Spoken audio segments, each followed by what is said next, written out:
Krishna, Hare Krishna, Krishna Krishna, Hare Hare, Hare Rama, Hare Rama, Rama Rama, Hare Hare.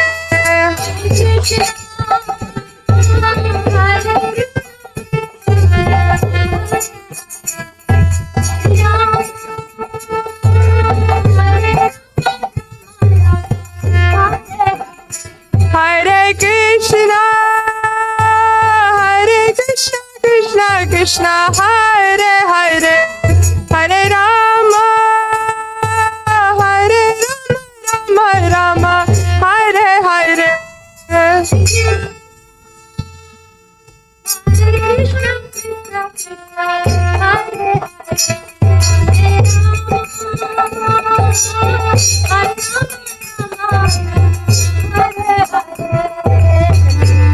Hare Krishna. That's your turn.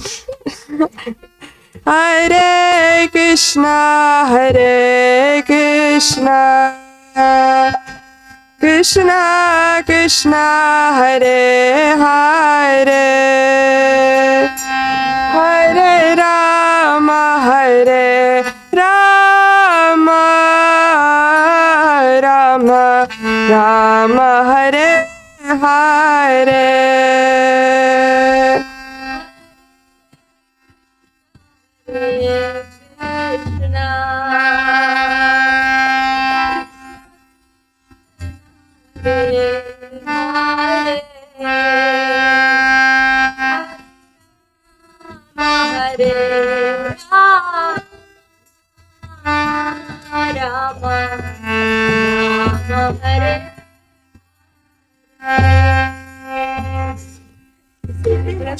It's okay, no.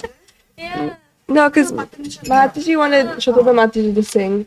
It's okay, I'll sing like all the other days.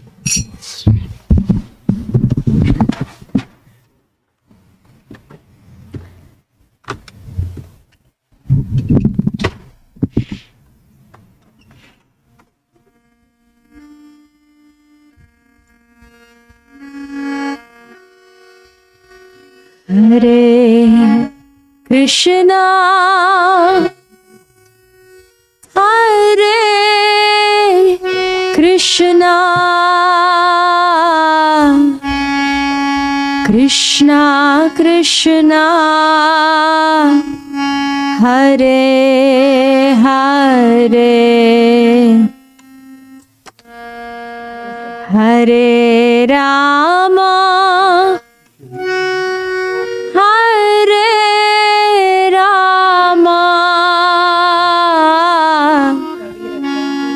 Rama Rama, Hare Hare, Hare Krishna, Hare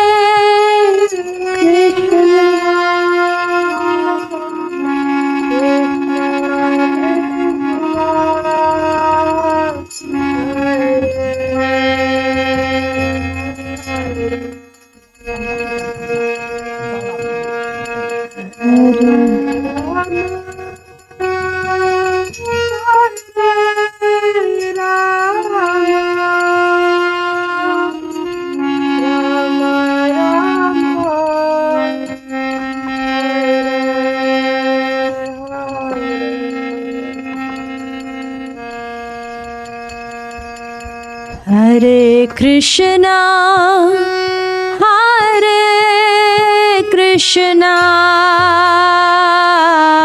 Krishna Krishna, Hare Hare,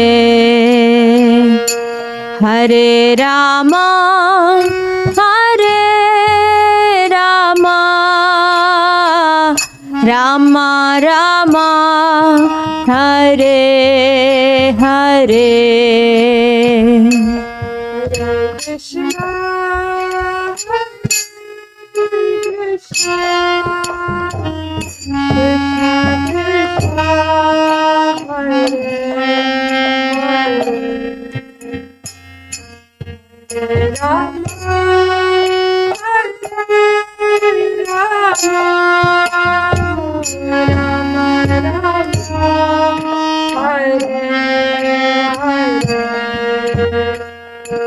Hare Krishna, Hare Krishna, Krishna Krishna, Hare Hare, Hare Rama, Hare Rama,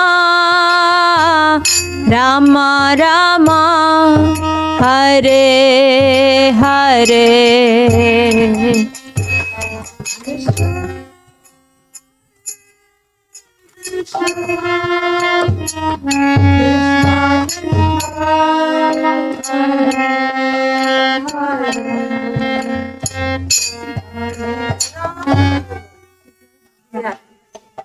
Rama,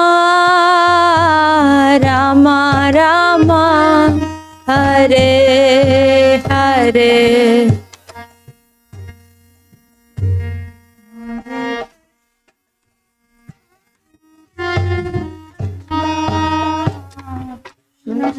Krishna,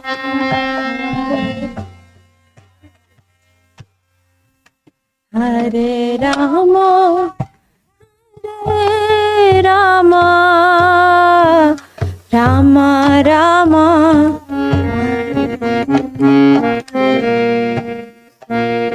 Hare Krishna, Hare Krishna, Krishna Krishna, Hare Hare, Hare Rama, Hare Rama, Rama Rama, Hare Hare, Hare Krishna, Hare, everybody loud. Krishna Krishna, Hare Hare, Hare Rama, Hare Rama, Rama Rama,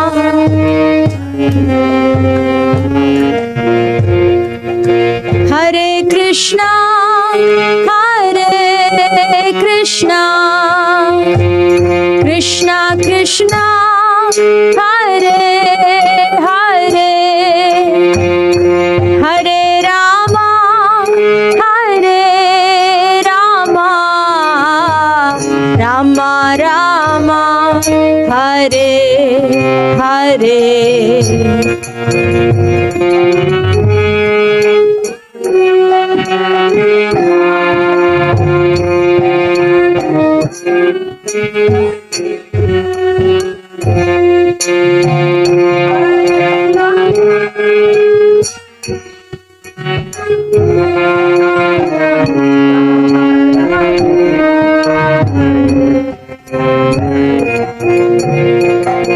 Hare Krishna, Hare Krishna, Krishna Krishna, Hare Hare,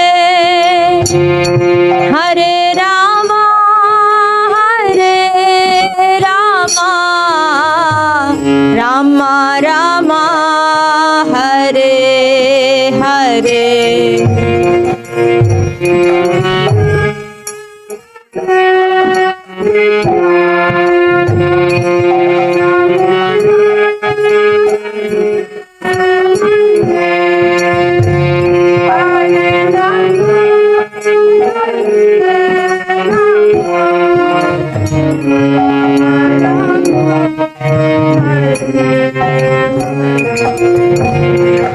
Hare Krishna, Hare Krishna, Krishna Krishna, Hare Hare,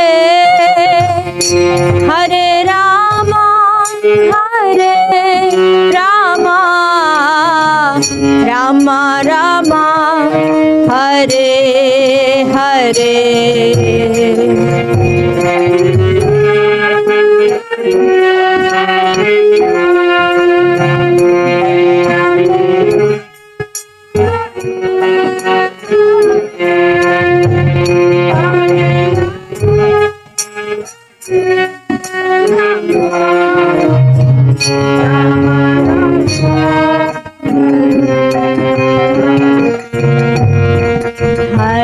Krishna, Hare Krishna, Krishna Krishna, Hare Hare, Hare Rama, Hare Rama, Rama Rama, Hare Hare.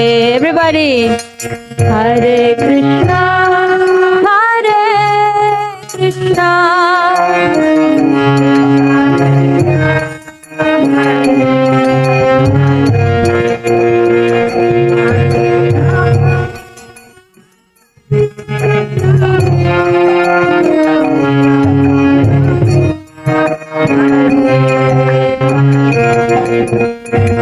Hare Krishna, Hare Krishna, Krishna Krishna, Hare Hare, Hare Rama, Hare Rama, Rama Rama, Hare Hare, Hare Krishna,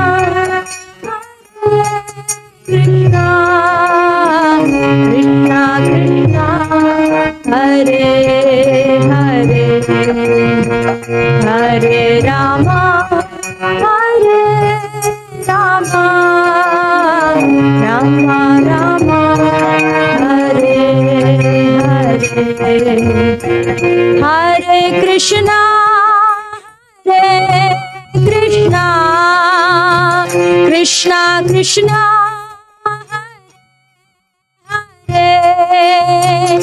Hare Rama, Hare Rama, Rama Rama, Hare Hare.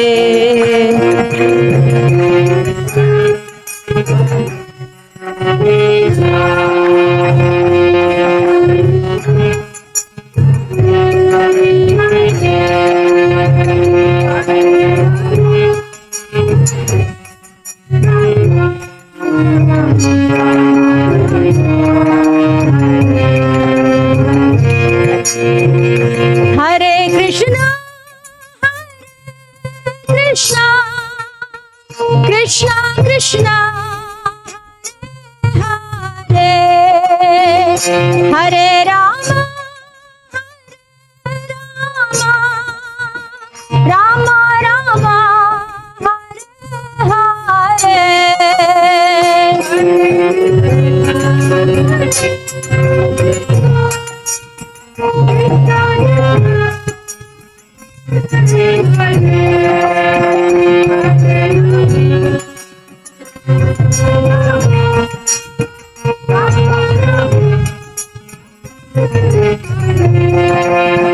Hare Krishna,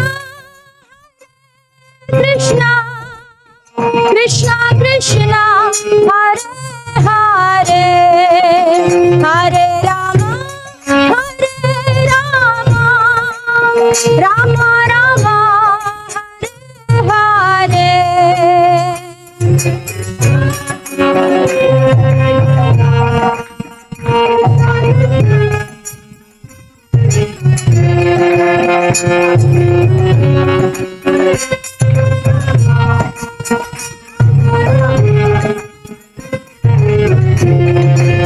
Hare Krishna, Krishna, Krishna Krishna, Hare Hare, Rama, Rama, Rama Rama, Hare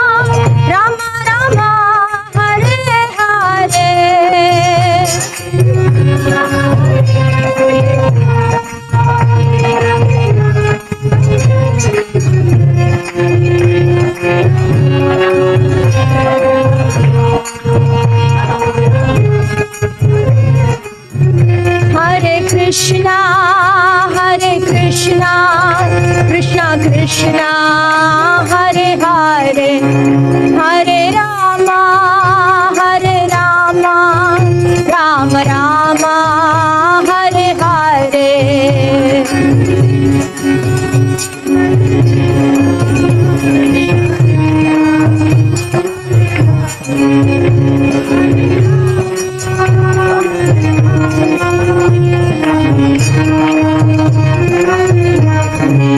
Jaya Nitai Chaitanya Chandra Nitai Chaitanya Chandra Nitai Chaitanya Chandra Nitai Chaitanya Chandra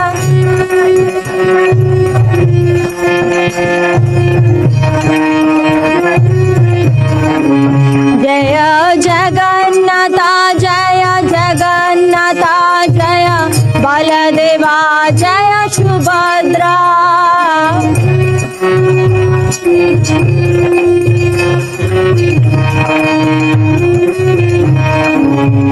Jaya Krishna Balaram Jaya Krishna Balaram Jaya Krishna Balaram Jaya Krishna Balaram Jaya Prabhupada Jaya Prabhupada Jaya Prabhupada Jaya Prabhupada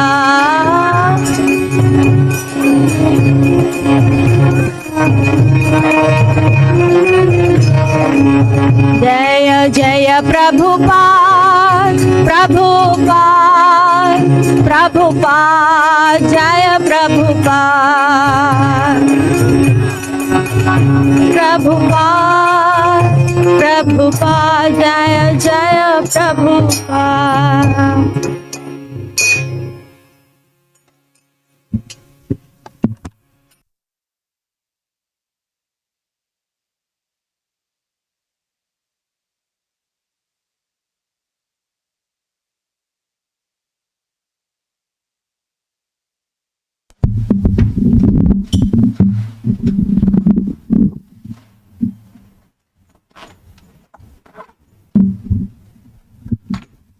Thank you.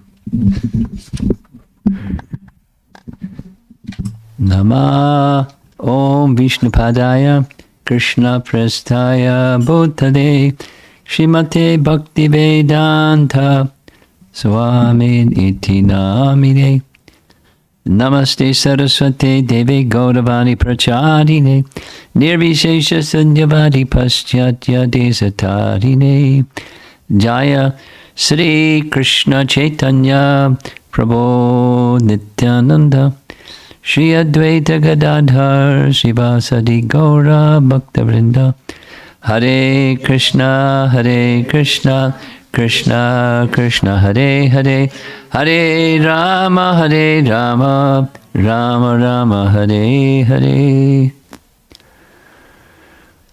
One nice thing about discussing Bhagavad Gita is I don't have to do a whole lot of review because it's not like a story and then people didn't hear the previous part of the story, so you have to retell the story so they can catch up. But we're all quite familiar with Bhagavad Gita. So this is Katayantash chamam nityam tushanti cha ramanti cha. That's next chapter though. This is chapter 9. So far we've discussed 7 and 8. The beginning of chapter 7 is a carryover from the last verse of chapter 6. So the theme is Madgatena Antaratmana, meaning thinking of Krishna always within. Because the last verse of chapter 6 was Krishna's instruction to Arjuna in response to his question, what's my duty? Follow the path of Dharma, and of all the systems that I've explained so far, best of all is the path of yoga, and of all systems of yoga, one is the best. The Uttama,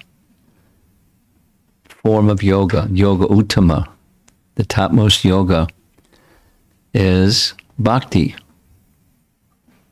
And bhakti has two parts, madgatena antaratmana, which we discussed 2 evenings in a row now. Madgatena antaratmana, always thinking of Krishna within, even when you're at the office. Right? And how do you do that? If you're attached to someone, you're thinking of that someone wherever you are. Say it negatively. If you're not attached to someone, you're not thinking of that someone. Unless there's some emergency and that someone, you call out for that someone, help someone.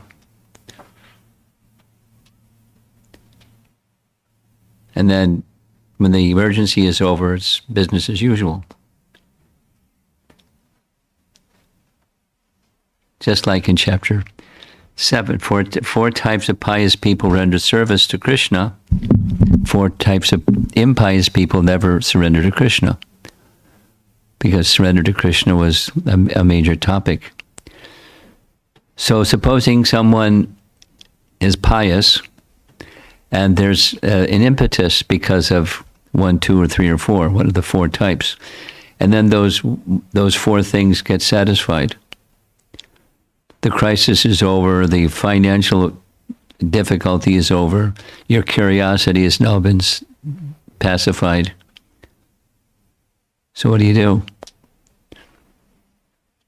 See you later, Krishna. It's been nice knowing you. I'm busy now, and next time I need you, I'll call you again.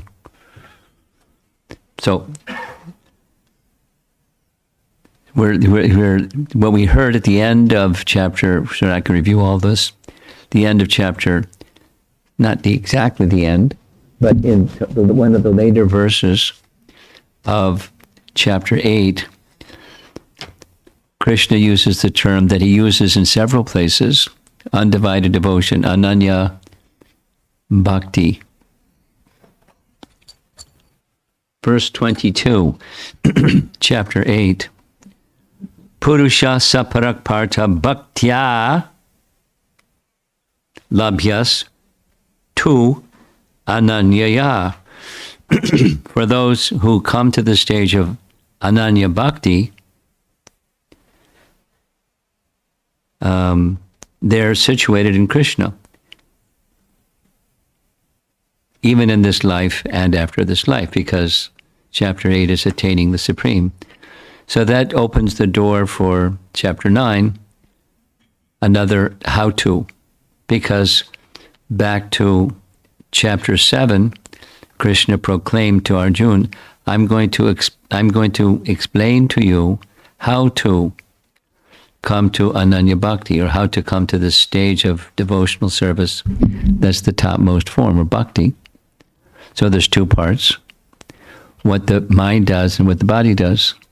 So the question last night was, when the body is doing work in the office, how do I keep my mind on Krishna?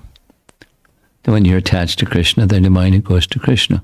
So you practice, because the unhealthy state, or the conditioned state, is pratak.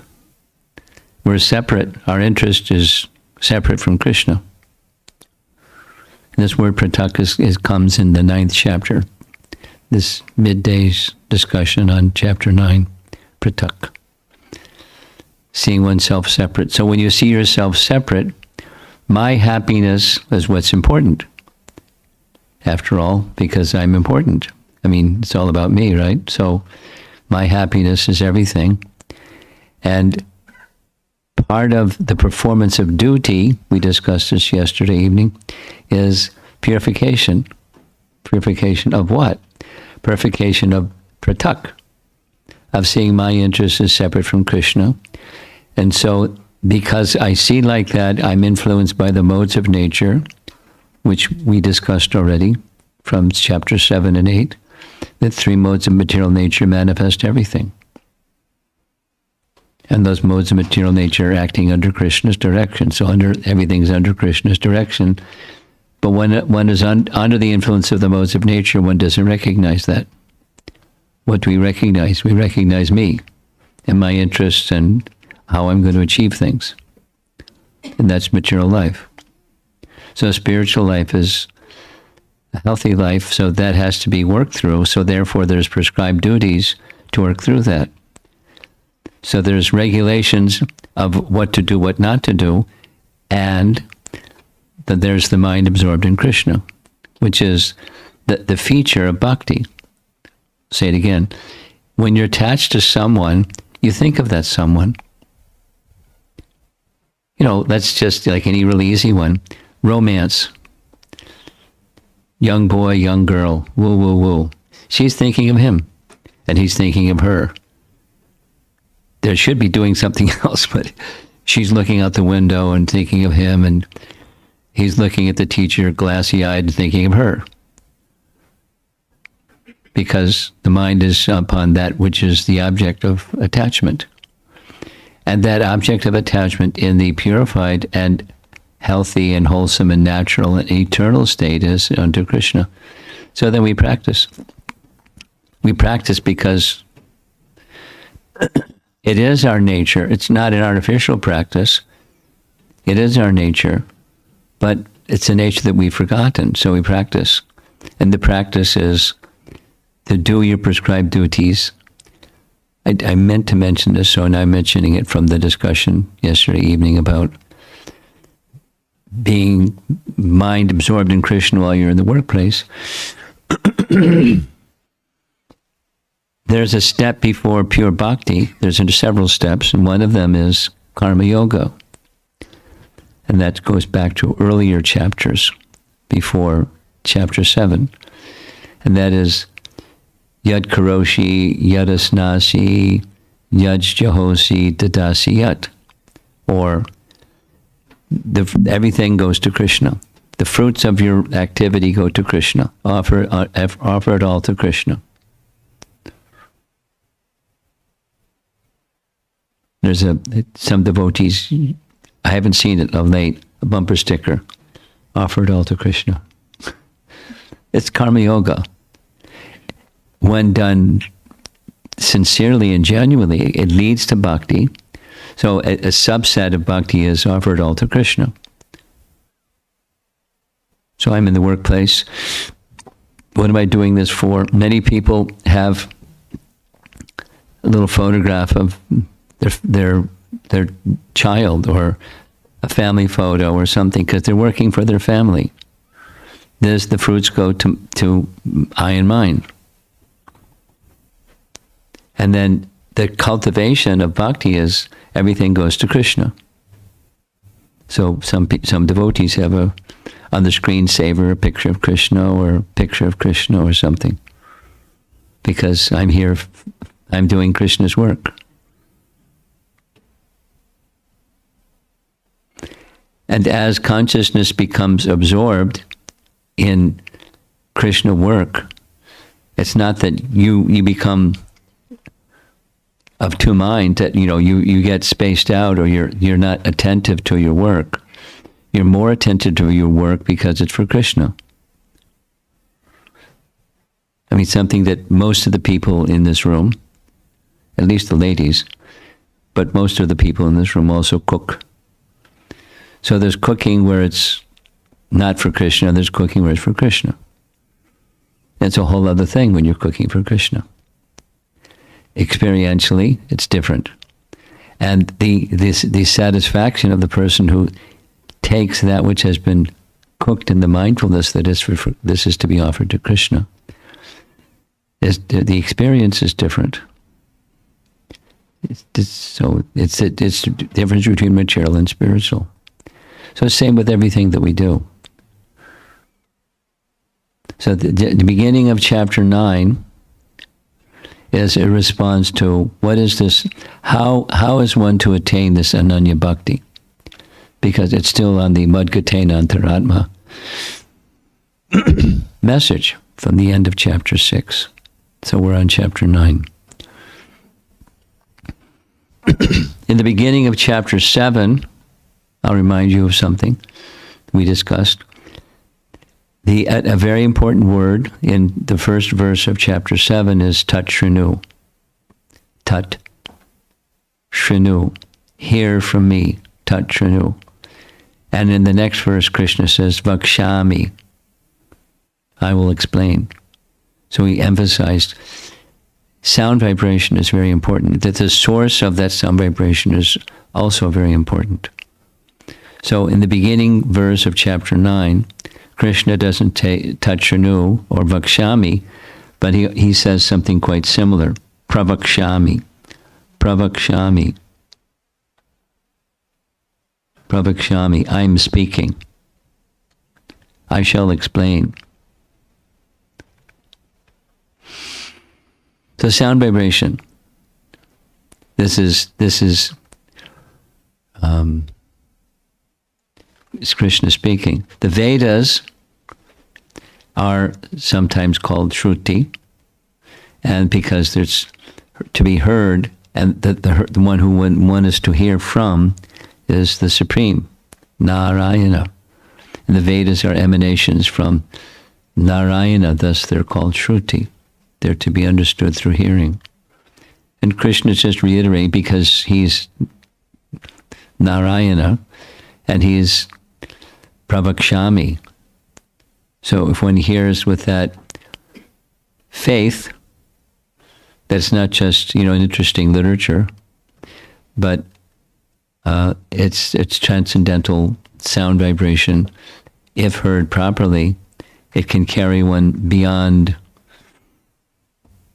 birth and death, and carry one beyond the influence of material nature, beyond the modes of material, beyond the ocean of material existence. We already heard those terms in earlier sections. So there's many of the verses in chapter 9 are really important. So just idam te guya tamam. Guya tamam. Uttama guya, the most confidential knowledge. So that's the title of the chapter. Guya, uttama. Guya means confidential. Uttama, topmost, most confidential knowledge. Pravakshami, I shall explain, hear from me. Anasuyave, important word, those who are not envious. Because you're not envious of me, Arjuna, I'm going to explain. Now, supposing somebody's envious of Krishna and they read this verse, they're not going to understand it because they're envious of Krishna. And therefore, there's so many commentators that don't understand Bhagavad Gita because they're envious of Krishna. That's the because. Supposing one's not envious of Krishna, then one hears from Krishna. Or, as he says in chapter 4, in disciplic succession, if you don't have the great privilege of hearing Krishna directly, hear from one who has heard from Krishna. Or from one who has heard from one who has heard from Krishna, etc. You hear in disciplic succession because that's the method. But one who's envious, they're not interested. They're not interested. They hear in disciplic succession, even though Krishna says that's how to understand it. Because they're smart. And they make some interpretation, so they won't understand it. So there's just the first line of the first verse. He's going to explain to Arjuna because he's not envious. Jnanam vijnanam sahitam. This knowledge, interesting.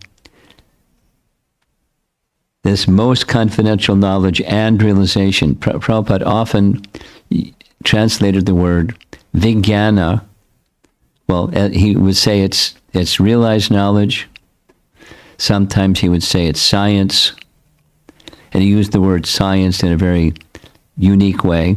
Science in the sense of here's some understanding in theory, and you act according to the theory, and you'll get a result. You'll get an experience. And that's science. There's he would go through the whole thing. There's hypothesis, there's experiment, there's observation, there's conclusions. 8th grade science. So that's that in that sense. one is in theory, then you apply the theory. You get some experience. You get some realization. That's vijnana.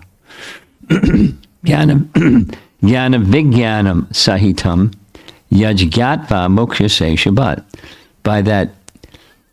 By thus knowing, moksha, this same as the continuation of the previous chapter, attaining the supreme. One is no longer bound. So there's a precondition, and that's anasuyave, or being non-envious. And now he's going to introduce another one, and that is faith. So the text 2, another celebrated verse, Rajavijja Rajaguyam Pavitram Idam. Here's this word again, Uttamam. Pavitram Idam Uttamam. It's the purest, it's transcendental. Pratyaksha Avagamam Dharmyam. It gives direct perception, Pratyaksha, of the self by realization. Susukam, not only Sukham, but Susukam. Makes one very happy. And it's avyayam, everlasting and joyfully performed. However, those who are envious, anasuyave, or those who are faithless, they won't taste that. Ashradadana Purusha Dharmasyasya Parantapa Aprapyamam. Aprapyamam. They don't attain me because they're faithless. So faith and being non-envious. These are preconditions announced with, some trumpets and drum rolls at the beginning of the chapter. So to enter into this most confidential knowledge, those are two prerequisites, along with hearing in disciplic succession. But Arjuna is hearing directly from Krishna. So that's the introduction to the most confidential knowledge chapter, the first 3 verses. And then comes some more important verses. So he's made this declaration. He's going to explain beyond which there's nothing further to be known, and it's most confidential knowledge, etc. So now he's going to explain how he is situated. So he's going to reveal some truths about him in a manner I call Upanishadic double talk.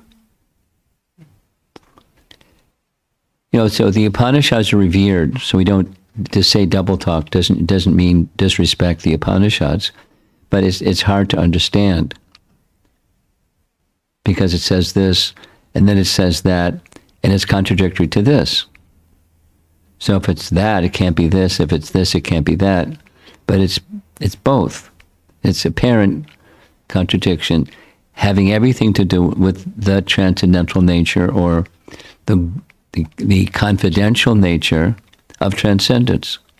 And Krishna is the basis and support of all transcendence, so he has to say this and that, and he's situated in both this and that, although they appear to be contradictory.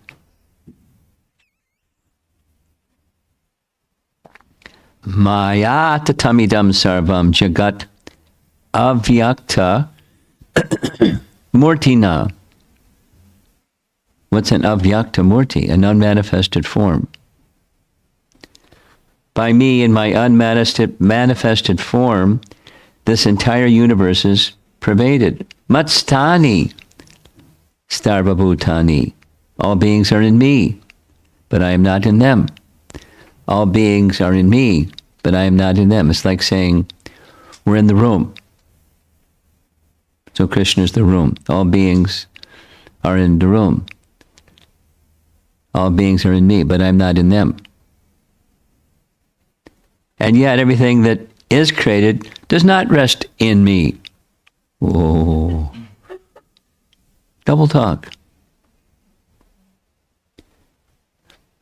Na cha matstani bhutani.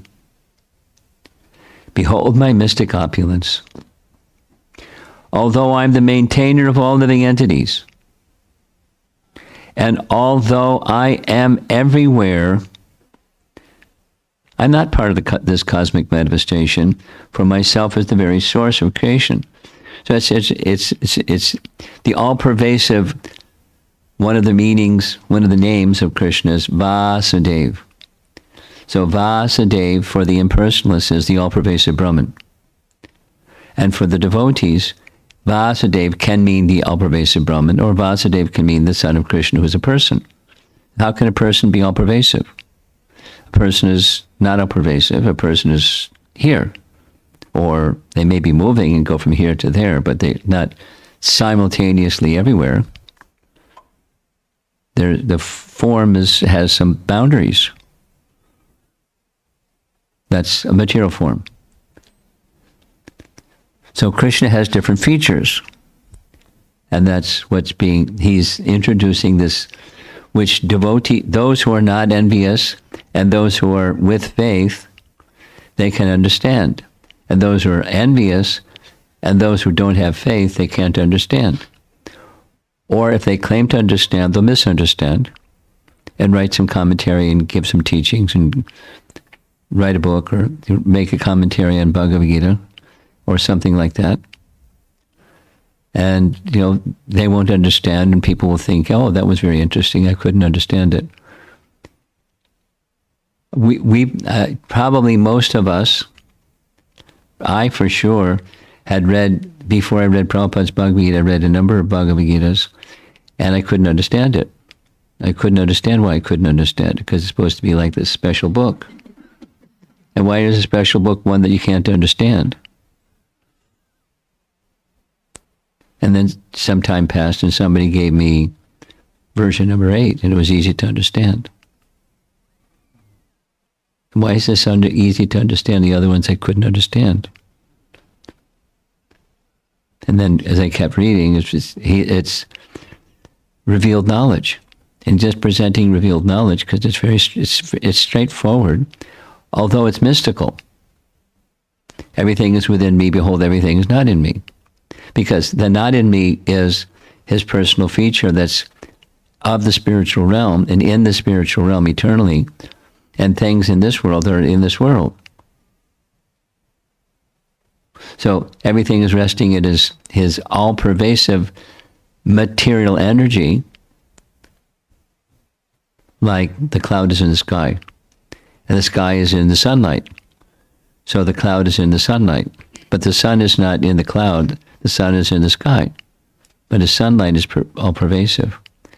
So there's different aspects of Krishna's all-pervasiveness, the one that's being mentioned here specifically, connected to the previous chapters, is his material energy. His material energy is everywhere, just like the sun is everywhere. Unless there's something blocking the sunlight is everywhere.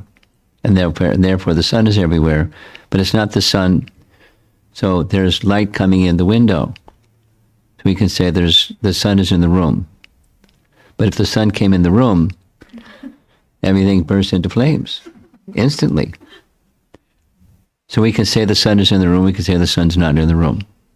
Like that. Everything is resting in me, everything's not resting in me. Because he has his own existence in the spiritual realm. Behold my mystic opulence.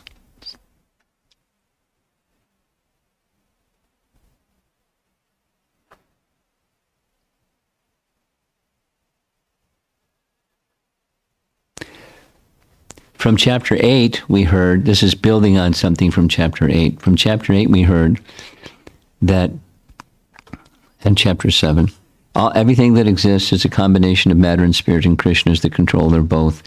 And he's not controlled by it, but he's the controller of it. So this is a similar concept, but more specifically, everything that exists is in me, because it's his energy. He has his own transcendental existence. So let us bear in mind Krishna has his transcendental existence, because it's going to go into the next sections of chapter 9. That is, different people have different conceptions of the Supreme. We've met some. And maybe even in our own lives we've had some. Now this is coming to that verse that we referred to yesterday evening, 9:15. But we're not at 9:15 yet. We're still at 9:5. Now here's 9:6 and 7. Understand that as the mighty wind blowing everywhere rests always in the sky, similarly, all created beings rest in me. That's easy. Mighty wind blowing in the sky, rest always in the sky. So similarly, all beings rest in me. That was easy. Similarly, the whole cosmic order, Prakritim Svam Avashtabhyam, the whole cosmic order is under me, under my will. It is automatically manifested.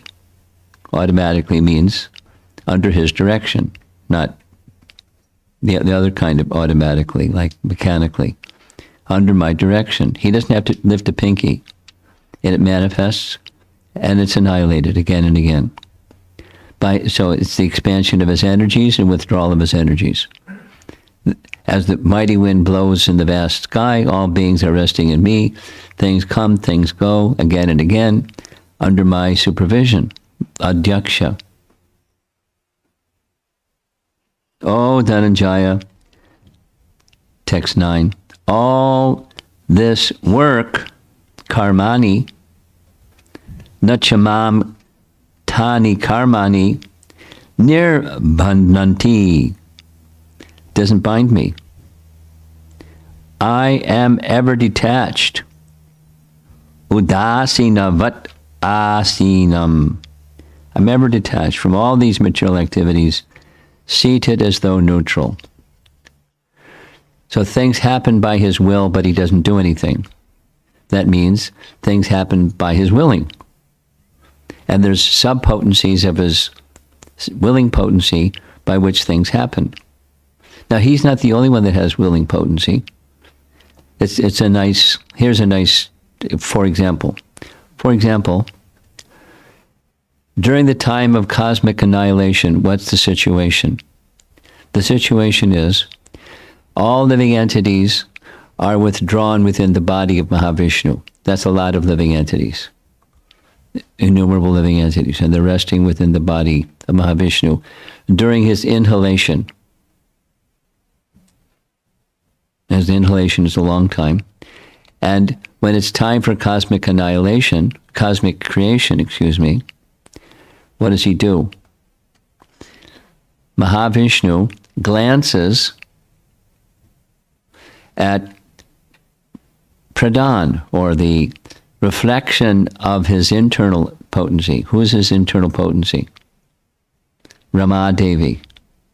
Where's Ramadevi? Ramadevi is within Mahavishnu. We never see paintings or descriptions in scripture of Ramadevi massaging the lotus feet of Mahavishnu. Why don't we hear or see? Because she's not. Where is she? She's within. And he, Mahavishnu, is enjoying yoga nidra. This yoga nidra, or transcendental slumber, is a situation where he, Mahavishnu, is enjoying eternal Leela within, with Ramadevi. That's what the scriptures explain to us. So while she's within and he's glancing over Pradhan, he's thinking, she knows how she's thinking because she's his internal potency. He's thinking that reflection, Pradhan, she desires some service too. But she doesn't have anything to do because she's in this dormant, undifferentiated, unmanifest state. So he just has a desire. I'd like to see her have some service to do, because I know she wants some service. That's all he does. And lift a pinky. Ramadevi, understanding the Icha of Mahavishnu, she entrusts all the unlimited jivas that are within the body of Mahavishnu at that particular time.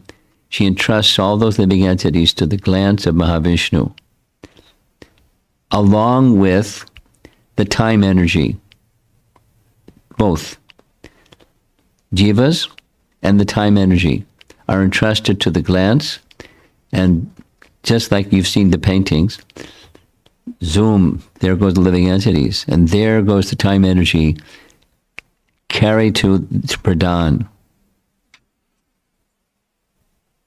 And that's how creation starts. Because when the living entities and time energy interact with Pradhan, the whole show starts up again. Or the undifferentiated becomes agitated and start to differentiate. And then one element, the next element start to differentiate out of Pradhan. And then the other things happen without all the sequential things that happen. But then there's creation. But how does it happen? Icha.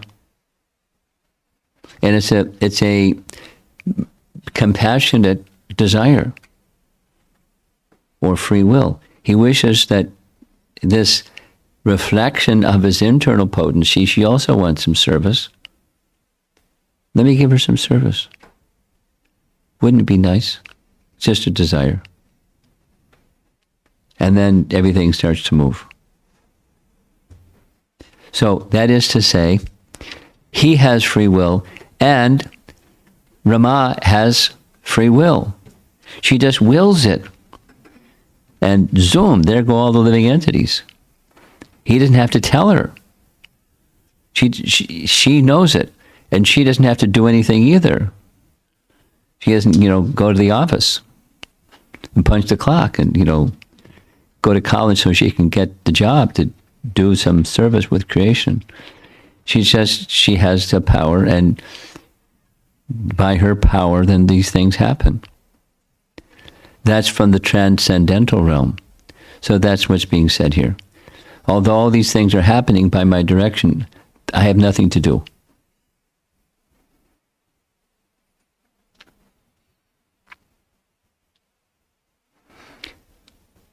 Then, avajananti ma mudha. We know that verse.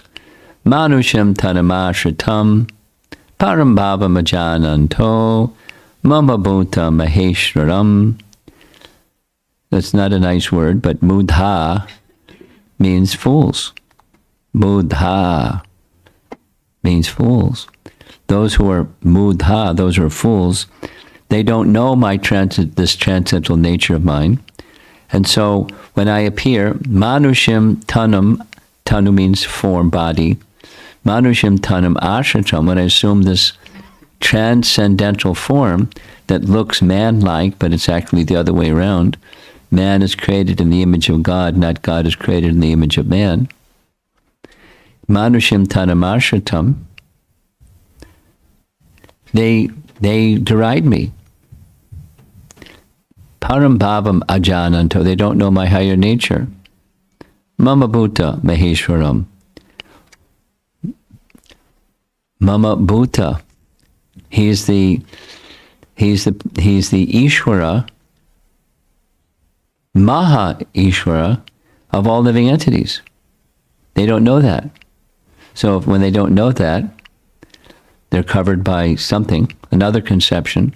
They think of the conception as he has a body like ours. So he's a living entity like us. Or we can become a living entity like him. Or something like that. It works both ways. But misunderstanding in either case. And why the misunderstanding? Because they're faithless and they're envious. So when they hear about Krishna, what Krishna is appearing and doing things, they think of, in through the lens of their narrow conception of things. misguided conceptions of things. They can't go beyond it because they're envious and faithless. Stuck.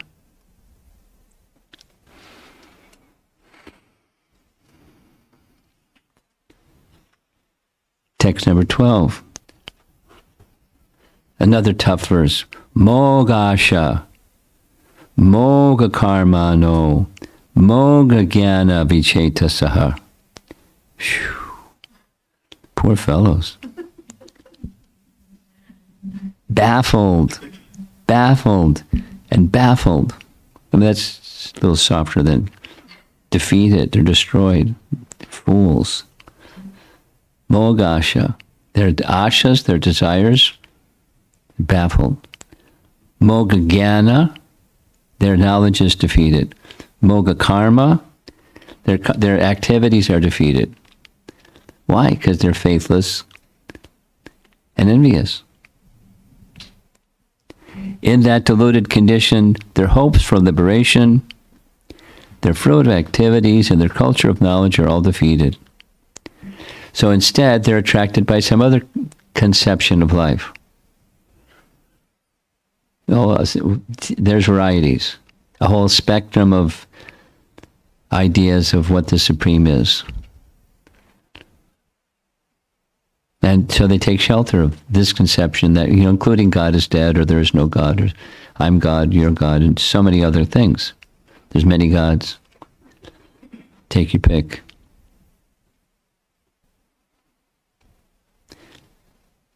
Mahatmanas tamam partha daivim prakritam ashita. Nice verse. This is important. This is an important chapter, isn't it? Bhajanti ananya manaso. Bhajanti, there's the ananya word again. Bhajanti ananya. So Krishna is explaining what this ananya bhakti is and how to get it, because that's what he said he's going to do. And it's the most confidential. Most confidential message means he can explain it openly and most people won't understand it. That's the best kind. It's like you have to have a password. And the password is bhakti. And if you don't have the password, then you can't understand it. You don't even have access to it. So you can have another conception of what's being said. That's fine. But you won't get the treasure. The valuable jewel, the illumination, the relief from the struggle. Daiviheshu gunamayi mama maya duratyaya. There's no relief without bhakti. But when there's bhakti, or ananya bhakti, bhajanti ananya manaso gyatva bhutaram avyayam. They know me as the Supreme Personality Godhead, original Bhutadim, the original Bhuta, the origin of everything. Bhuta Adim, he's the origin of all creation. And Avyayam, there's no end to him. There's no beginning, there's no middle, there's no end. Avyayam, inexhaustible. For a materialist, that's like, what's that? There's no such thing. Everything is exhaustible. And so, I don't understand it. Or, it's not true, or I have another conception. So it's a mystery. It remains a mystery. So Krishna doesn't put a lock on the door. He just, has a condition to understand it. Non-envious and faithful. And then, by hearing, then slowly, it takes a while even for those who are practicing bhakti to understand, because we're covered. We have our, conditioned tendencies. We see things through the lenses of those conceptions. But when one is on the Ananya Bhakti side, another important verse, Satatam kirtayanto mam yatanta shadrita vrata. Namasyantascha mam bhaktya nityayukta upasate. I mean, many of you know these verses.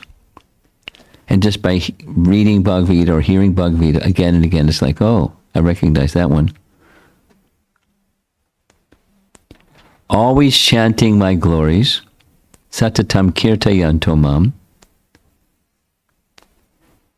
itantascha dridha vrata, with great determination. They're endeavoring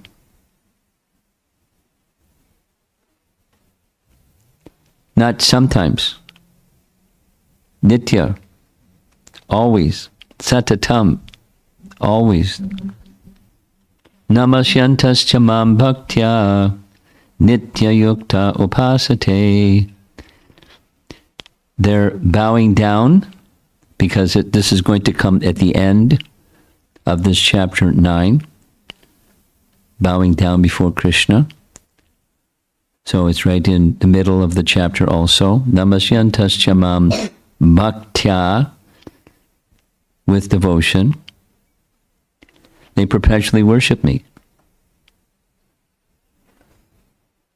So that's this topmost stage. This is, how to attain this Ananya Bhakti, because Krishna said he's going to explain it. Now comes the verse that we referred to yesterday evening. Ekatvena prataktvena bahuda vishvatamukam.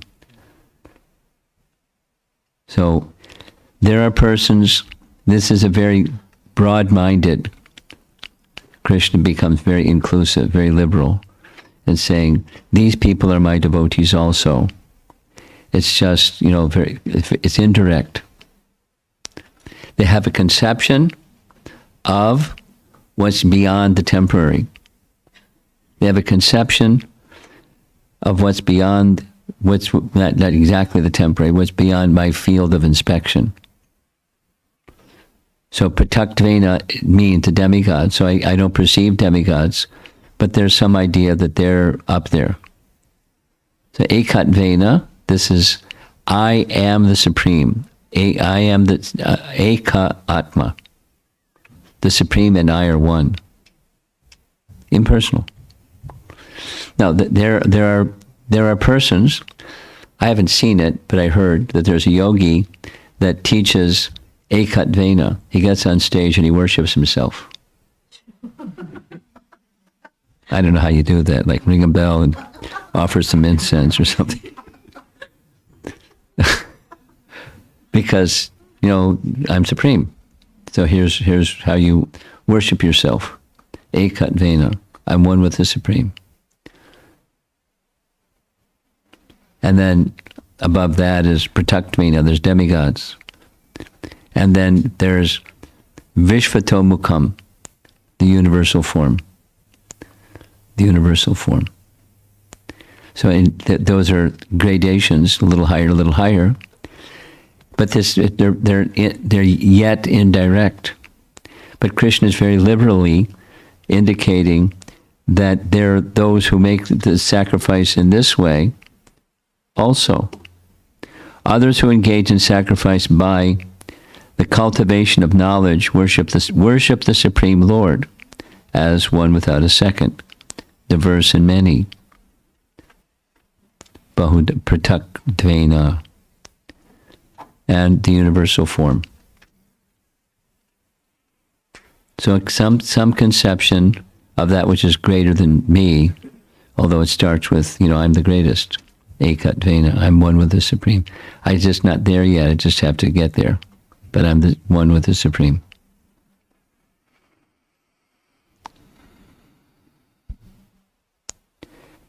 But it is I who am the ritual, I the sacrifice, the offering to the ancestors, the healing herb, the transcendental chant.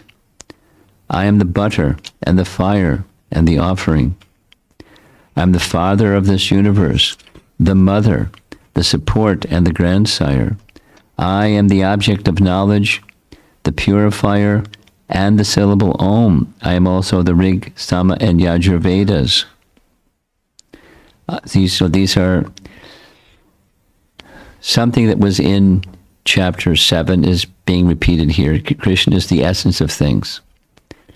It's kind of like, it's not the same, but it's kind of like chapter 10, Vibhuti Yoga. He's the whatever there is, he's the superlative of whatever there is. I am the goal, the sustainer, the master, the witness, the abode, the refuge, and the most dear friend. I am the creation and the annihilation, the basis of everything, the resting place, and the eternal seed. So it's like all bases covered.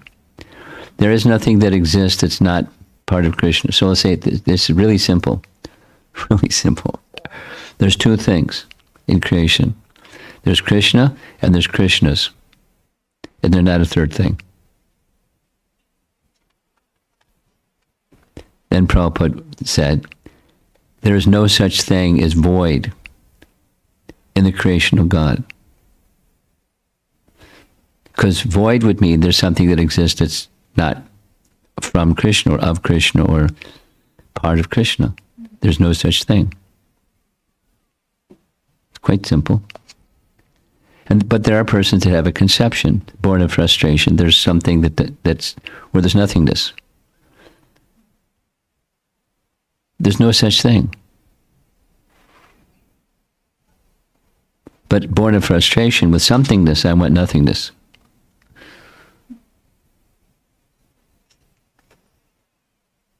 O Arjuna, I give heat, and I withhold and send forth the rain. Now, he doesn't do these things himself. He's not like mega occupied. He's already said that. He's aloof. But so how does he say he's doing all these things when he's not doing all these things? Icha.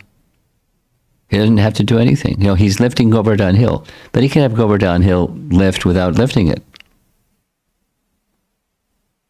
But he has a pastime, a loving pastime, for the pleasure of his devotees. So he lifts Govardhan Hill. He doesn't need anybody to do anything. But so if we do something, then it's the mercy of having a relationship of loving service. But he doesn't need our loving service. He doesn't need the non-devotees to do non-devotion. He doesn't need anything. Yet everything is going on by his sanction. So this is the Paramatma feature of the Lord. It's not the Bhagavan feature. When he's saying, I this, I that, it's his Paramatma feature. But this is also correct. His Paramatma feature is his expansion.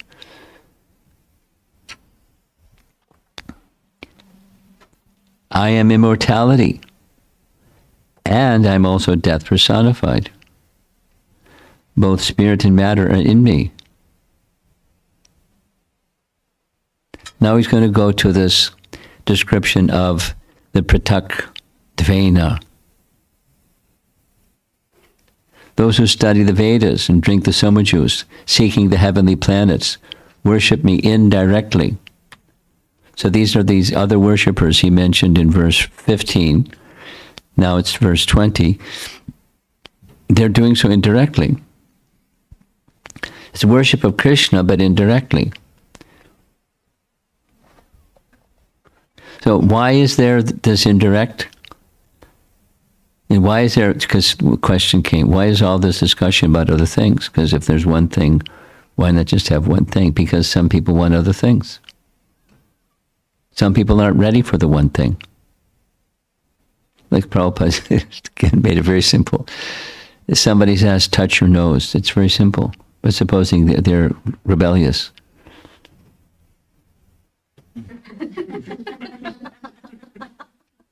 You can touch your nose that way too. But you know, I don't want that direct, I want something else. Okay. It's more complicated and it's indirect, but that's okay. Because if you follow, if there's submission to the Vedas, to the directions of the Vedas, to do this type of worship, it will lead to A and B. Needs are being met, and connection with the authority of the Vedas is being met. And the authority of the Vedas brings one purification, and through that purification, at least the opportunity to realize I didn't need to put my arm around the back of my head. I could just touch my nose. I can just go to Krishna directly. That's the fruit or conclusion of all activities that are Vedic. Just like the discussion yesterday, obviously I've been thinking about it, but because it's a standard question, how do I always think of Krishna in the workplace? How am I going to live my life as a householder and be detached from the temporary, because I'm all involved in the temporary? How am I supposed to do that? Well, you're involved with the temporary because there's a hankering, a desire, a conditioning to be involved with the temporary, specifically in the mood of being the enjoyer of the temporary. So there's regulation for a purification purpose, not just say no.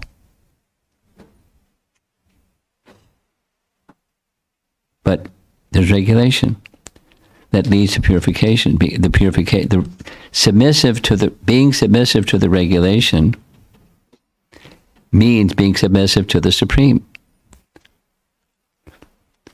Supposing I don't want to be regulated, then you're an animal. I mean, it's not insulting. It's just animals don't have the capacity. They can.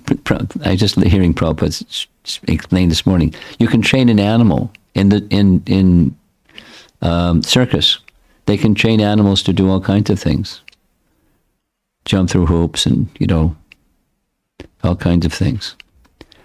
But they can't teach them how to know who they are.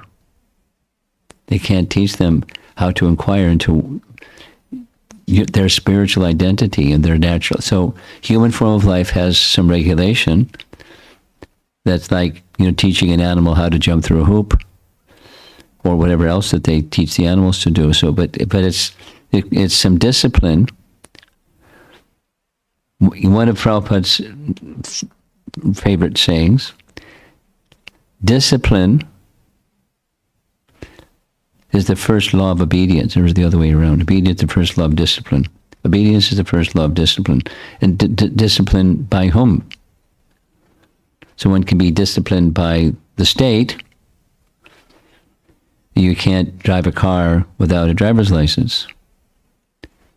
So then there's some procedure to get a driver's license so I can drive on the highway. At least there's less of a chance of crashing with other cars because I've had to pass the driver's test. So regulation that comes from the government for the purpose of well-being, and with so many other examples.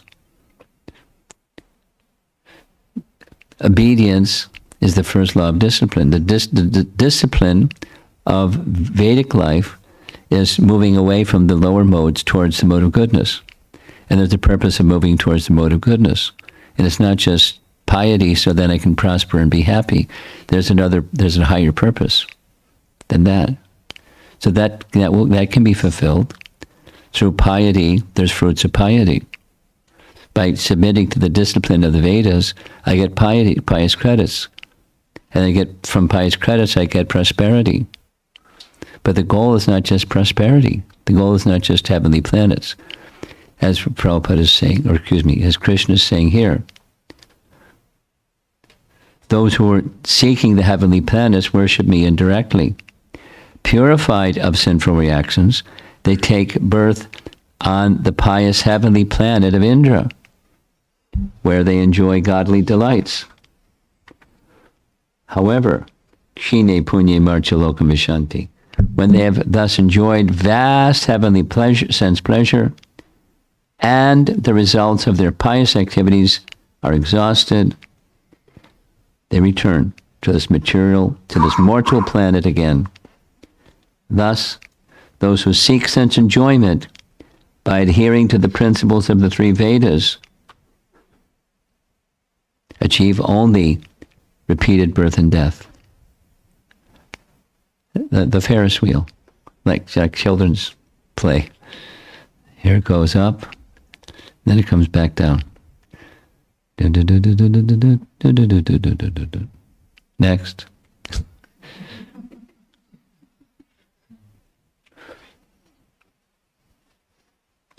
But now we're at the Ananya Bhakti again, text 22. Ananyas chintayanto mam yejana paryupasate tesham nityabhayuktanam yogakshema. Nice word. There's kshema, there's protection from this Ananya Bhakti. Protection from what? Protection from the cycle of birth and death and all the distractions that are of endless variety. Yogakshema Bahamyaham. Those who always worship me with exclusive devotion, meditating on my transcendental form, it's Krishna, it's personal. He personally takes care of what they have and preserves what they lack. Important verse. I mean, the whole chapter is an important chapter, but it's an important verse. Many of you know the story. Some of you may not know the story, and it's worth hearing it again if you've heard the story before. There was a commentator on Bhagavad Gita, had a nice name. Arjuna was his name of the Acharya, Arjuna Acharya. And he was writing a commentary on Bhagavad Gita. He came to this verse, and he was disturbed. He was disturbed because he didn't like the idea that Krishna would serve his devotee, because the devotee wants to serve Krishna. So his mind was disturbed. So with his writing instrument, he scratched out the Hamyaham. He scratched it out and went to take his bath midday. But he came back really quickly, and his wife saw him. Oh, you've come back very quickly. How nice. Time for lunch. And before he went to have lunch, he went and made the correction on the writing paper, had lunch and left. But it wasn't her husband, it was Krishna. And her husband came back, and she said, what are you doing back again so quickly? He had lunch. And just, what? And she gave the explanation, and she said, you went over to your writing desk. So he saw the correction, because he had scratched out,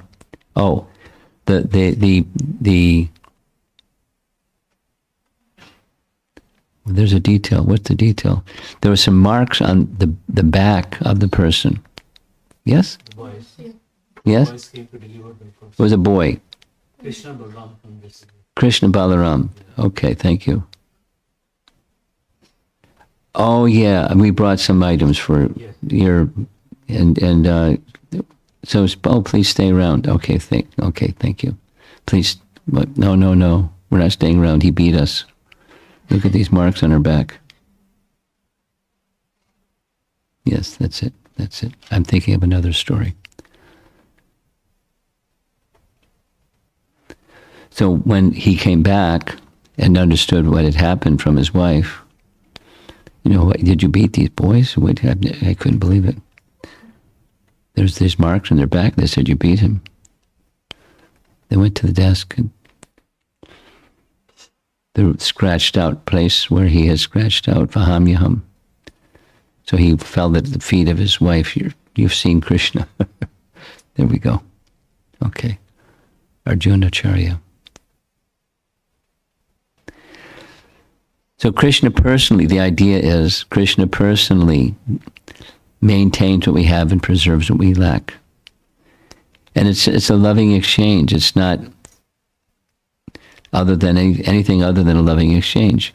And when we render service to Krishna, conversely, it's a loving exchange, because he doesn't need anything. Everything comes from him. So, whatever it is that we can offer to him, he's got a zillion billion of them.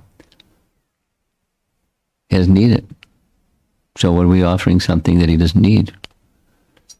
He offers, it's not the thing that's needed, that's wanted by Krishna. It's the love with which something is offered, and that's the reciprocation with Krishna. That's the idea of this Ananya Bhakti. We're almost done with the chapter. Now he's going to go back now to the demigod worship, because he's already said it's done indirectly. Those who are devotees of other gods and who worship them with faith actually worship only me, O son of Kunti. But this time he says it's avidhi purvakam. They do it the wrong way. Avidhi, without knowledge of the proper way. And again, I am the only enjoyer and master of all sacrifices. Therefore, those who do not recognize my true transcendental nature fall down.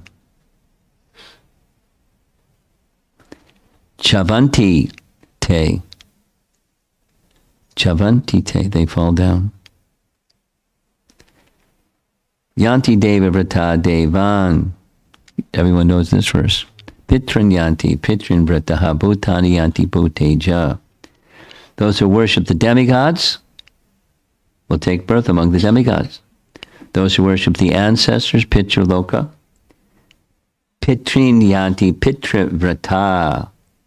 That's where they go, the planet of the ancestors. Those who worship ghosts and spirits, no problem.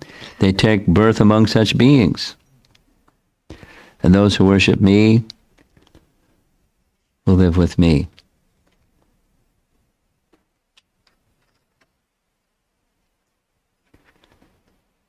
There's so many nice verses in this chapter. Patram pushpam palam toyam. Next verse. Even a poor person can offer the simplest thing. It's not needed by me, but I accept it because it's offered with love and devotion. Shubha Shabha, this is another one. Shubha Shabha Palayar Eva Moksha Se Karma Bandhana. Karma Bandhanai. Sannyasa Yoga Yuktatma. With your mind fixed on me in this principle of renunciation. Now renunciation doesn't, it's the real principle of renunciation is nothing belongs to me. Real principle of renunciation is everything belongs to the source of where it came from. And real renunciation is to utilize everything in the service of that from which everything has come. Or utilize anything in the service of that from which that thing has come. So it's not an ashram specific. It's a principle of life specific. It gets a little fuzzy, or it gets real easy to abuse yukta vairagya. Yukta vairagya. Vairagya, detachment. I'm just using something with the mood of detachment from Krishna, when in fact it's attachment. You're being utilized by illusion, calling it yukta vairagya. That happens a lot. So we have to be careful. So the essence, the principle, is devotion to Krishna. Why? Because whatever exists has come from Him. Whatever exists has come from Him. Because I've been spending some time with the story of Sudama Brahman. That's my thought is going to Sudama Brahman. So everyone knows the story. Sudama Brahman, there's several Sudamas, but Sudama Brahman was a classmate of Krishna. He and Krishna went to school together at the school of Sandipani Muni. And when they graduated, Krishna went back to Mathura with Balaram, and Sandipani Muni went back to Porbandar. And he got married, but he lived in abject poverty. He could have taken sannyas because he was a brahmana, but he didn't. He married a lady who was of similar disposition to him. long story short, when he went to see Krishna but didn't ask Krishna, as his wife was kind of nagging him to do, to ask for Krishna for something so he wouldn't have to live in poverty. She wasn't interested in her own, she was interested in her husband's well-being. It says in the when Rukmini was fanning Krishna with her chamara, she could see the veins in his body bulging because he was so skinny. And bones and veins, hardly had anything. And a raggedy cloth. And so when he left the next morning, he didn't ask Krishna what his wife had asked him to ask Krishna for. And Krishna knew why he came, and Krishna didn't ask him, what have you come for? He knew, but commentary says he didn't do that because he knew that he had a disdain for material affluence, but he came because of his wife, who was concerned about her husband. So I won't give him anything now, because it would be embarrassing to him. But when he got back home, he couldn't find his home. Instead, it was a palace. And from out of the palace came his wife. He didn't even recognize his wife because she was dressed so nicely and ornamented so nicely, and she just had a rag for a cloth. Who are you? I'm your wife. Oh. Yeah, you're my wife.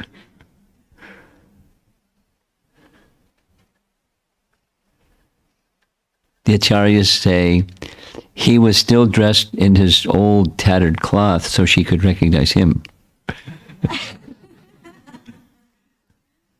And when he accepted. But he continued to sleep on the bare floor and, simple garment. And, it was a palace with all luxuries. Now, somehow, at this part I don't get. His wife accepted the luxuries, but he didn't. But she was concerned about his welfare, not hers. I haven't quite figured that one out.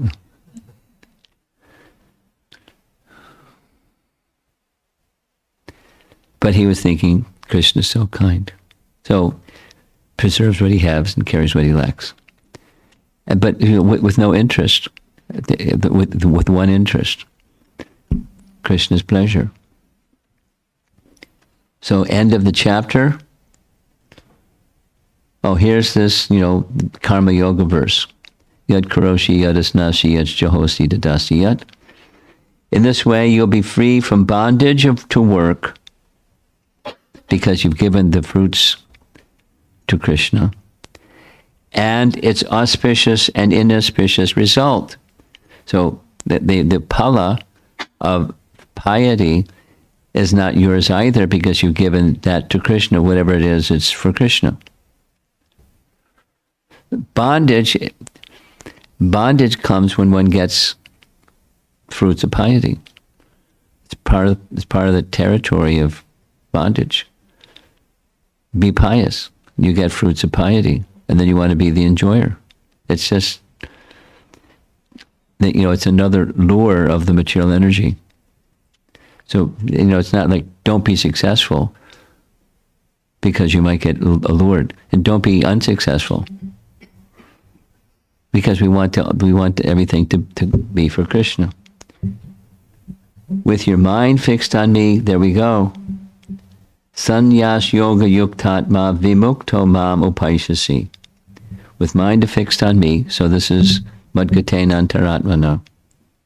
In this principle of renunciation, you will be liberated and come to me.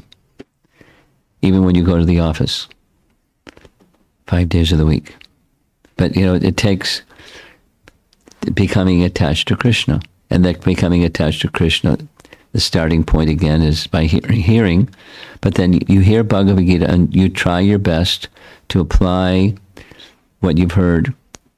And you hear it again and hear it again and hear it again.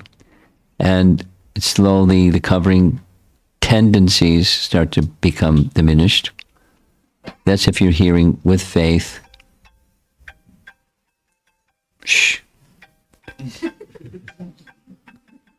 I don't know what that is, but I'm not going to pay attention. Let's just turn it off.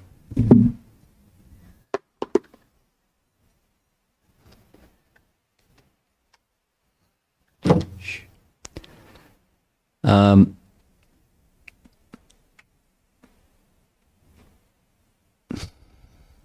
Got distracted.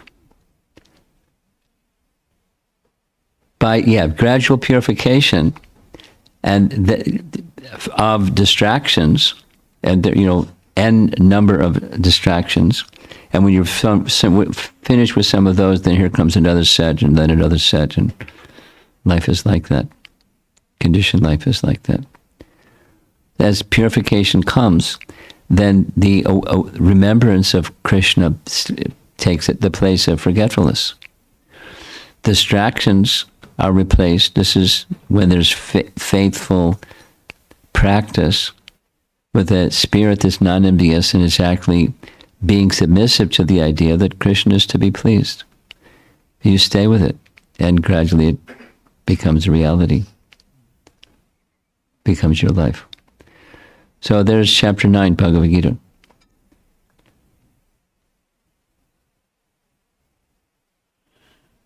We have 3 more chapters to go.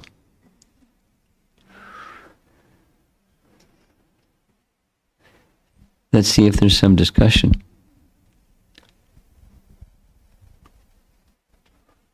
Okay, you ready for your service, huh? All right. I was thinking there is still pride. When we offer service, then the fruit comes. When we are saying bondage comes from fruits of piety, I was thinking there is, no matter how much I'm trying, there is a still feeling of pride. And taking that you are saying that continue hearing and continue applying. So just want to make sure. So the cycle of bondage you outlined, and how do you get out of that loop? What's the escape hatch out of that loop of piety and fruits of piety, become the enjoyer, and then come back down again? And it's bhakti. So not just piety, but Krishna connection, yoga. And it's yoga it's beyond just karma yoga. At least the option is there. And what's beyond karma yoga is bhakti. It's not just offering the fruits to the Supreme, it's offering everything to the Supreme. One's very self. I belong to Krishna. But by my constitution, I'm meant for service to Krishna. Not just I'm meant for getting free from bondage or getting piety on my report card. It's being eternally connected with Krishna. That's not easy. It's a nice thing to say, and it's another thing to do. But that's our project, the Bhakti project. And it's so certainly hearing is an essential part, and we continue hearing. And then there's qualitative hearing, and there's qualitative application of what we heard, and so forth. It's, sadhu sangha, a life of service.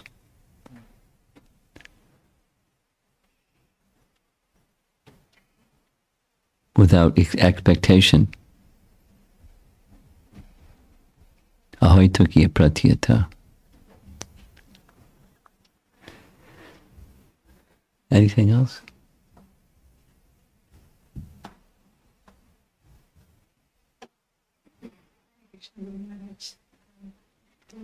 I think you have to hit the on button.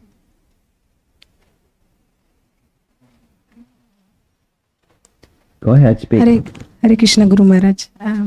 I have 2 questions. The one is on the being faithful and non-envious to understand Krishna. I understand the part of being faithful, but then the non-envious, I was just kind of curious because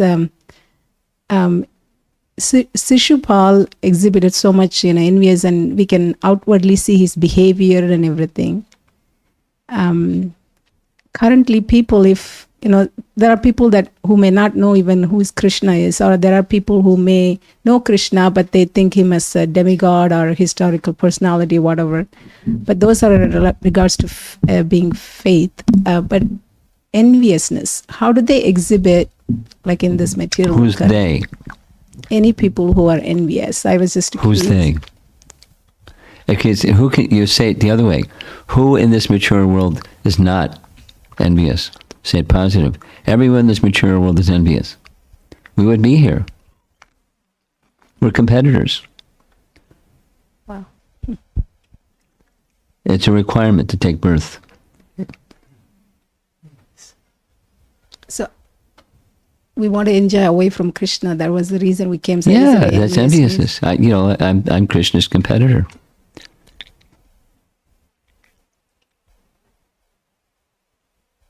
What do you think?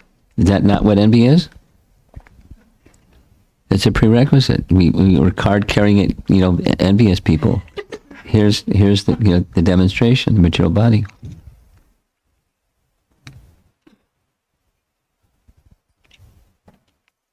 The next question is, how does one become non-envious if that's our card-carrying condition? It's purification. It's submission to authority, starting with at least living a regulated life, regulated by the codes of the Vedas. Like this same example, obedience is the first law of discipline. So I accept an authority above me. I'm disciplined by. Supposing I'm an outlaw, I don't care for the state. The disobedient person has a place to live. It's called the jail. And here we are in Durga's kingdom, created for rebellious people. So, okay, I'm willing to submit to the codes of the state. I'm willing to submit to the codes of God. I'm ready to be regulated by Scripture.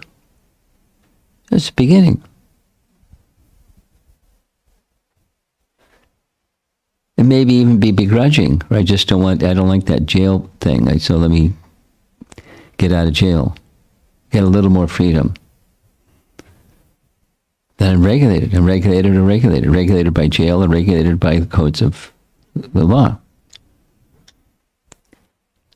So gradually, then there's stages of becoming less envious and more submissive.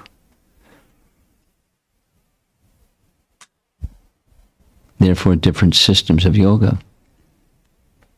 Karma yoga, Jnana yoga, Dhyana yoga, Bhakti yoga.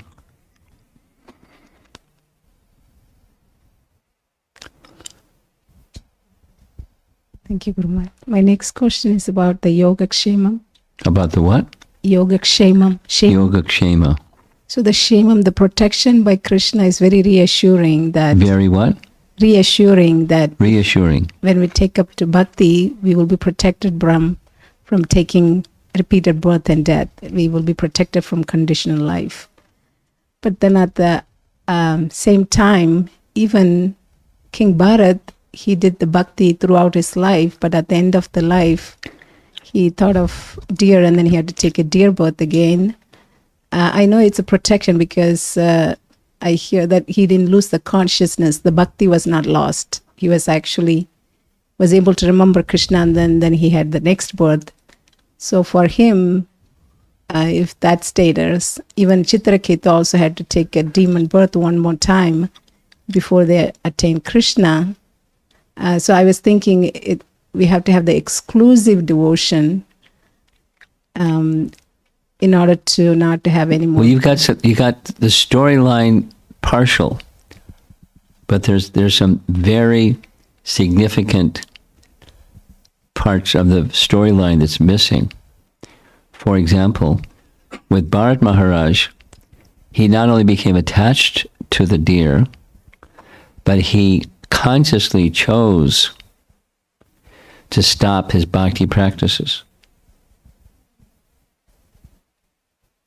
And our acharyas spend a fair amount of time describing why is that. And it has to do with, in a previous life, he had made some offense, and he made a conscious choice based upon, he unwisely made a conscious choice. But it was a conscious choice. He didn't have to desist his bhakti practices. He could have been a protective kshatriya looking after a deer, but he stopped his bhakti practices. And in that condition, it's not like his bhakti was lost, but in that condition, his mind's absorption in the deer had a consequence. And in King Chitraketu's case, it was externally looking like he was cursed, but actually it was a blessing so that he could go quickly back to Godhead. Because going to Vidyadhara Loka and become even a king of Vidyadhara Loka is not back to Godhead. So he got like a quick pass. So Krishna's protection can take any form. Yeah, it does. It may not look like it. So you or I or somebody else may look at something and say that's not protection, but it was a special arrangement. It was a fast lane arrangement. Same Shukadeva Goswami. It was a fast lane arrangement, back to Godhead from Maharaj Parikshit. Although it looked like bad. Bali Maharaj, and so forth. So on. Yeah. We have where is he? A runner. Let's make sure he gets some service. Go ahead, take the microphone to him.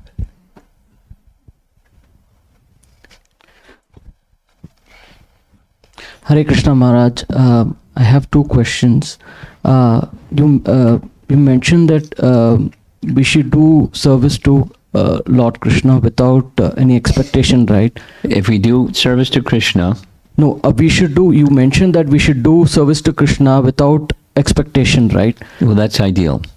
Yeah, but in our cases, like mostly it's like we need to transcend the three modes and we want to, go to Goloka and we want something. We do something to get something. That's generally the program. Now, what's the question? No, but it's a difficult thing to do. Oh yeah, it's gradual. But we should know, when you get on a train, before you get on the train, better to know what the destination is. So when you get on the bhakti train, what's the destination? You may not be there yet, but know what the destination is. You begin wherever you are, and then you get on the train and off you go. But we cultivate the destination, the internal cultivation of consciousness. Okay. My second question is like in the book of the Science of Spiritual Realization, Prabhupada mentioned that those who do bhakti, they are given a chance to be born in a rich family the next life. That's if they don't complete. There's three things from Bhagavad Gita. Mm-hmm. So Arjuna asks, what happens to that person who starts but doesn't finish? Because they're no longer in the material, but they didn't make it to the spiritual. So what happened to that person? Are they like nowhere? And Krishna says, no, that's not the right understanding. So now we're just going through what Krishna says and what Prabhupada writes is supposing they're unsuccessful, the destination of the unsuccessful yogi is what? There's three possibilities. One, birth in a Brahmin family, next life, or a wealthy family, or in a demigod place and stay there for some time, come back down. Or ideal, take birth in the family of devotees. The unsuccessful yogi, who knows, maybe you were an unsuccessful yogi. and you taken birth, and now here you are continuing where you left off. So those are the options, the unsuccessful yogi options. So even the unsuccessful yogi options you mentioned, there are 4 options, right? So there are 4 levels of. Not exactly. There's different. Not exactly levels. The reciprocation with Krishna may be this or that or the other, and having everything to do with guna and karma. It's not whimsical on Krishna's part. But it's not exactly levels. It's the different destinations, reciprocating with the consciousness that you left this world. Then according to that consciousness, that next destination is determined. But besides, at least a human form of life, most important, the opportunity to again resume devotional service. Most important. Sure. Thank you, Maharaj. Okay.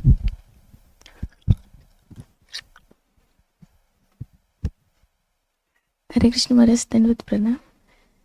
Maharaj, just I'm thinking loud, but... Speak right into the microphone. Your voice is soft. Dandavat Pranam. Better. Better. Okay, keep holding it straight. I don't have to train you how to speak into a microphone. Come on. Go ahead. Dandavat Pranam, Maharaj. I got that part.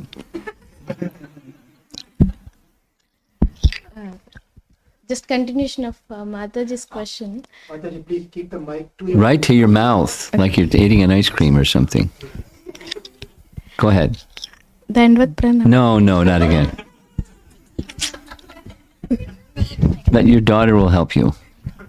She's very enthusiastic. She wants to put it right in your face. Maharaj, I'm thinking loud, but... Keep trying. Go for it. Come on. So, for our conscious thought, sometimes we may take the decisions consciously, like Bharat Maharaj taking the consciously that he is losing the devotion. Similarly, Ajamila also. So, these all causes of our karma, means Krishna No. makes... Means, It's free will. It's not karma determined. It's free will determined. so, there is no role of karma there. There's no role of karma. It's free will determined.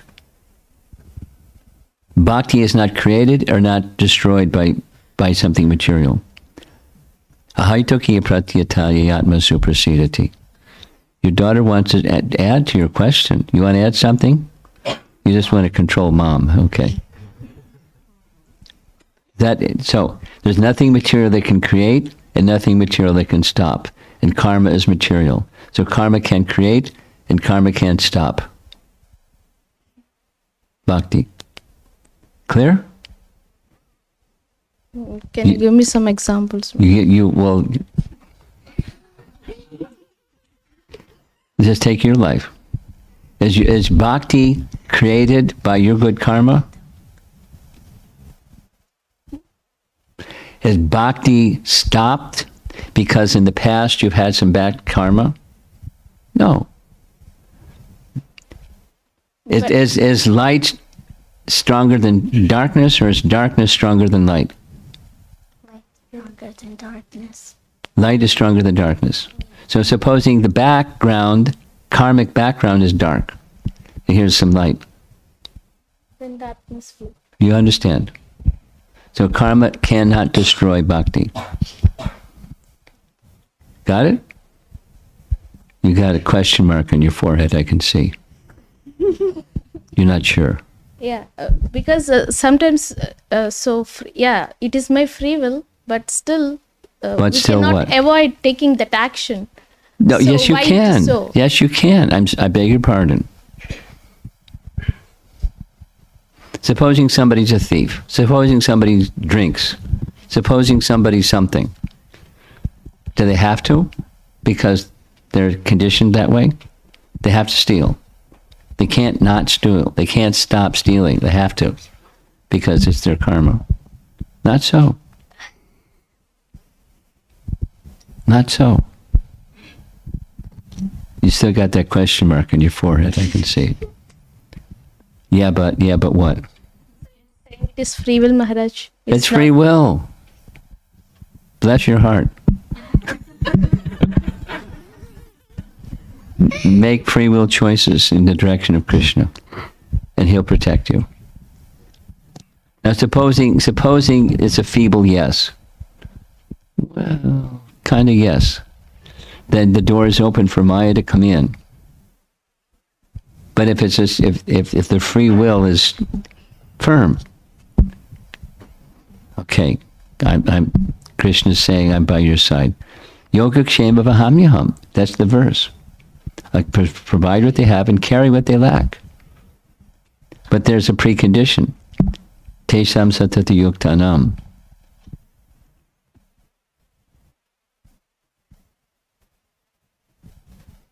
Because why I'm asking is sometimes suppose if you are taking the bad decisions or whatever because of my free will, sometimes You don't make bad decisions because of free will. You make bad decisions because of foolishness. And that's a free will choice. You don't have to make bad decisions. So stop getting stuck. Get unstuck, please. It's not to saying that the free will is the operative principle doesn't mean you have unlimited, unfettered free will like you're God. But you have free will. There's a limit. Like I like to think of free will like a cow that has a rope around the cow's neck. In the morning, the person tending the cow takes the cow out into a field and puts the stake down to the ground, and the cow can go that much distance to eat grass. Supposing the rope is shorter, supposing the rope is longer, then there's more freedom to move around if it's longer, and less freedom if it's shorter. But that's karma, but it doesn't take away free will. Karma may limit your range of freedom, but it doesn't take away free will. Cows are going to eat grass, however long or short the rope is. The longer rope is mode of goodness. The shorter rope is mode of ignorance. But free will is there, regardless of modes, and regardless of guna or karma. Free will is there. And you can choose. I'm just going to be Krishna's servant, that's all. I may come from a bad background, bad karma, and bad modes of nature, and bad. This doesn't take away my free will. And the other way around. One can be very pious. And then one can still choose no. And it's not karma bound. It's free will. Good, the question mark went away. Anything else? Okay, last thing.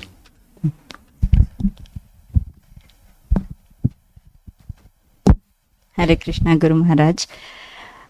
So this is 9.22, Ananyas Chintayanto Mam. Okay. So I, in my experience, I really vibrate with this verse. You like it? Yes. Me too. I mean, I just see how Krishna really carries what I lack, and I am sometimes scared. I don't know exactly how it's working, but it is, and I feel like maybe at some time, what if it doesn't work this way?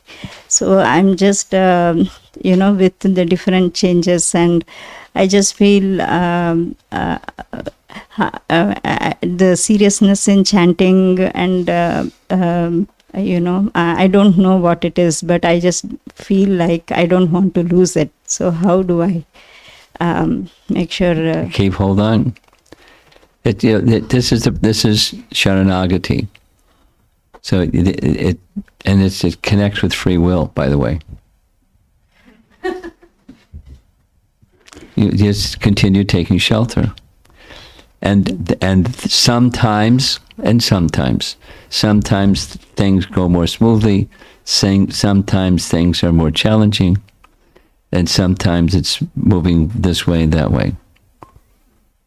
So just never let go of the position of taking shelter. And there's protection. Yogakshema. Vahamyam.